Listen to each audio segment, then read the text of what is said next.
Good morning everyone, আমি সৌমি আর আমার চ্যানেলের আরও একটি নতুন ব্লগে আপনাদের সবাইকে স্বাগত। আজকে সকালবেলা এই কাজটা করতে দেখে বুঝতেই পারছেন আজকে হচ্ছে সরস্বতী পুজো। হ্যাঁ, আমি তাই আজকে সকাল সকাল ঘুম থেকে উঠেছি, এখন এই 6টা মতন বাজে।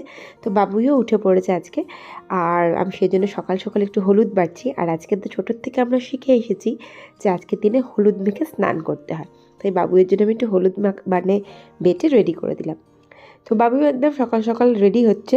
তো আজকে এই পুজোটা আমার বাড়িতে হয় না, ওর জেমির বাড়ি যাবে, জেমি মানে আমার বড় জায়ের বাড়ি যাবে।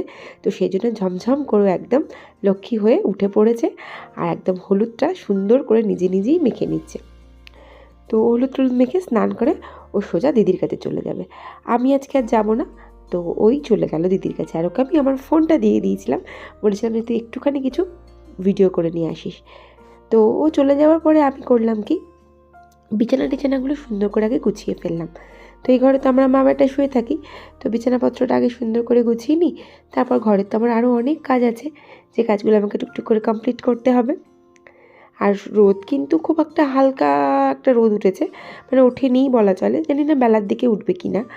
তো দেখা যাক কী হয়। তো কিন্তু বেলায় রোদ উঠুক আর বৃষ্টি হোক আর যাই হোক, আমাদের কাজ তো আমাদের করতেই হবে। খুব যে সুন্দর রোদ উঠেছে তা না, তবে ভালো লাগছে দেখতে। এটা আমার জায়ের ফ্ল্যাটের ছাদ থেকে তোলা।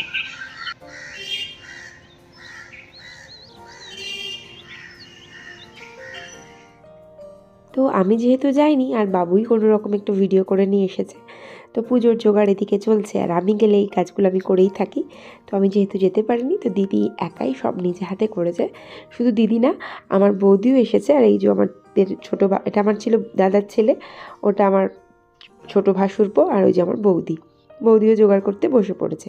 অ্যাকচুয়ালি আমার বড় জায়ের ঘরে আমার বৌদিরও ঠাকুরটা নিয়ে এসে পুজো করা হয়, আর ফ্ল্যাটে আরও একজন আছেন, তার ঠাকুরটাও এখানেই একসাথে পুজো করা হয়। আর ঠাকুর বসে এসে পড়েছেন। উনি কিন্তু সময়ের ব্যাপারে ভীষণ পাংচুয়াল, যে সময় বলে মোটামুটি সেই সময়তেই উনি চলে আসেন।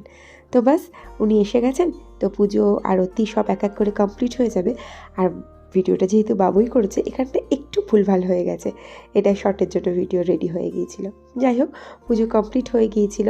আর বাবুও বেশ অনেকক্ষণ পরেই বাড়ি চলে এসেছে। তাড়াতাড়ি আসতে বলেছিলাম, কিন্তু আসেনি, কারণ তো সবাই মিলে, সব ভাইটাই মিলে একসাথে বেশ অনেকক্ষণ মজা করলো। তো কিছুদিনের মধ্যেই পরীক্ষা, সেজন্যই বললাম বাবা বেশিক্ষণ টাইম ওয়েস্ট করো না, তাড়াতাড়ি বাড়ি চলে এসো। কিন্তু উনি প্রায় ঘন্টা 2-2.5 পরে বাড়ি এসেছে। তো আজকের দিনটার কিছু বললাম না। যাই হোক, তো ও এসে গেছে আর আমি এদিকে আমার রান্নাবান্নাটাও বসিয়ে দিয়েছি। আজকে রান্না আমি আগের থেকেই ভেবে রেখেছিলাম, সরস্বতী পুজোর দিন বলে কথা। তো আজকে একটুখানি খিচুড়ি করব, তার সাথে একটুখানি পুঁইশাক করার ইচ্ছে ছিল, কিন্তু পুঁইশাক তো আমার বাজারে ভালো পাইনি। তো সরস্বতী পুজোয় আজকাল দেখি সবাই ভীষণ মজা করে। অ্যাকচুয়ালি আমাদের সময় তো সবাই খুব মজা করতো, কিন্তু না, আমার বাড়ি থেকে আমাকে খুব একটা বাইরে বেরোনো অ্যালাউ করতো না। আর তার থেকেও বড় কথা, আমরা যে স্কুলে পড়তাম সেই স্কুলটা ছিল অ্যাকচুয়ালি ছেলেদের স্কুল, মানে ডে স্কুল, আর আমরা মর্নিংয়ে ক্লাস করতাম। তো যেহেতু মেন ছিল স্কুলটা ছেলেদের, আর খুব মানে ছোটো করে বলতে গেলে আমরা ছিলাম ভাড়াটিয়া। তো সেক্ষেত্রে বাড়িওয়ালাদের কথাই শুনে চলতে হতো, মানে তাদেরই পুজো আশ্রাটা হতো। আর আমরা শুধু মানে কোনোভাবেই অ্যাটেন্ড করতাম না সেই পুজোয়, ওটা শুধুমাত্র ছেলেরাই অ্যাটেন্ড করতো। আর আমাদেরকে স্কুল থেকে খাইয়ে দেওয়া হতো, সেই স্কুলের বেঞ্চে বসে খিচুড়ি খাওয়া। খুব খুব সুন্দর ছিল সেই দিনগুলো। যাই হোক, তো আমরা সেখান থেকে ব্যাক টু আমার ঘরে চলে আসি। তো আমার দিকে শাকটা কমপ্লিট হয়ে গিয়েছিল, আর আমি আজকে একটু বাঁধাকপিও করেছিলাম। তো বাঁধাকপিটা বেশিক্ষণ তো খুব যে সময় লাগে আমার হাতে তা নয়, মোটামুটি হয়ে যায় তাড়াতাড়ি। আর আমি ভাপিও নিইনি আজকে বাঁধাকপিটা। তো আজ মটরশুঁটি দিয়ে টমেটো দিয়ে বাঁধাকপি খেতে কিন্তু বেশ লাগে। আর এদিকে তো মোটামুটি শীতটা শেষের দিকেই হয়ে গেছে, তো এই রান্নাগুলো আর বেশি দিন চলবে না। তো ওইদিকে আমি বাঁধাকপিটা এবার আস্তে আস্তে কমপ্লিট হয়ে গেছে, আর একটুখানি ঘি গরম মশলা দিয়ে নামিয়ে নেব, একটু শুকনো শুকনো করে নিলাম, ব্যাস। তো বাঁধাকপি রান্নাটাও আমার কমপ্লিট হয়ে গেল। আর গরম মশলা ছড়ালে একেবারে টোটাল কমপ্লিট। তো ওইদিকে ওই যে কপিটা দেখছেন না, ওই কপিটা আমি আজকে ওই যে বললাম খিচুড়ি করব, খিচুড়ির জন্য কপিটা কেটে রেখেছি। তো খিচুড়ি বলতে ওই যে আজকে তো গোবিন্দভোগ চালের খিচুড়ি করব, কোনোভাবেই আজকে আমিষ খিচুড়ি করা যাবে না, সে আমার যত প্রিয়ই হোক। আর আমি না একটা জিনিস খেয়াল করেছি, আমি গোবিন্দভোগের ভোগ চালের খিচুড়িটা যদি হাঁড়িতে করি না খুব একটা ভালো পারি না করতে, কিন্তু প্রেশার কুকারে করলে বেশ সুন্দর হয়। আর আজকে যেহেতু একটু বেশি হবে সেজন্য একেবারে বড় প্রেশার কুকারটা বার করেছিলাম। তো গরম মশলা ফোড়ন দিয়ে জিরে তেজপাতা ফোড়ন দিয়ে দিয়েছিলাম, আর ডালটা প্রথমে আমি শুকনো কলায় ভেজে নিয়েছিলাম, তারপর তেলের ওপরে দিয়ে দিলাম। আর এরপরে ডালটা চালটা দুটোই একসঙ্গে দিয়ে দিয়েছিলাম। তো সিটি পড়ে গেছে, তাই বললাম একটু হাওয়াটা বেরো, চলো আমি ছাদ থেকে জামা কাপড়গুলো তুলে নিই। আর এর মধ্যে তমাল নিয়ে এসেছিলো কুল। তো ব্যাস অনেক দিন পরে কুল খাচ্ছি, সেই কবে খেয়েছি আমার মনে পড়ে না, গত শীতে খেয়েছি বলেও মনে পড়ে না। আর বাবুই খুব একটা ভালোবাসেন এসব কুলমুল খেতে, সেজন্য এসব আমি একাই খাই। তো আজকেই তো আমার কুল নিয়ে এসছে, আমি ভাবলাম চলো একটুখানি রোদের মধ্যে দাঁড়িয়ে দাঁড়িয়ে কুলগুলো খেয়ে ফেলি।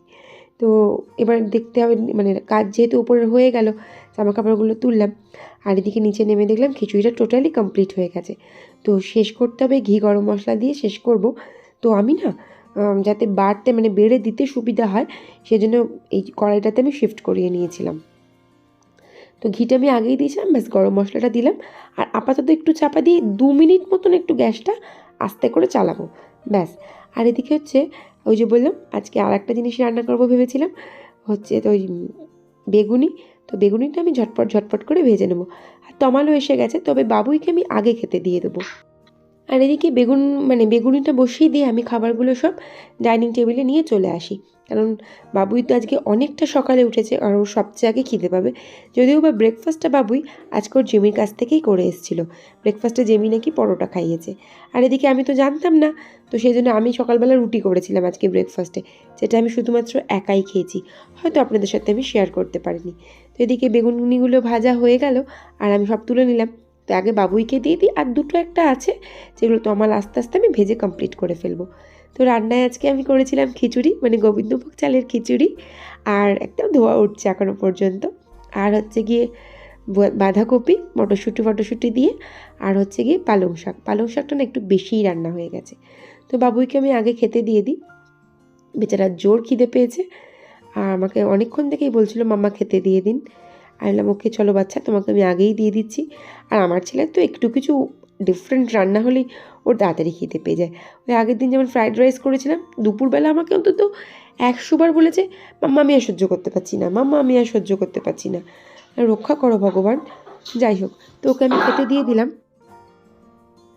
তো ও না একটু গরম গরম খাবার খেতে একটু ওর অস্বস্তি হয়, ও বলে আমার মুখের থেকে হাতে নাকি ওর বেশি গরম লাগে।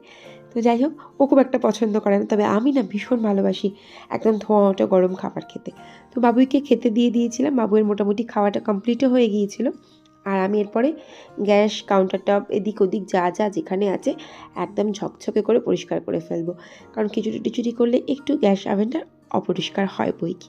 তো যাই হোক, ব্লগটা আমি এখানে শেষ করলাম। ভালো লাগলে প্লিজ পাশে থাকবেন। Thank you.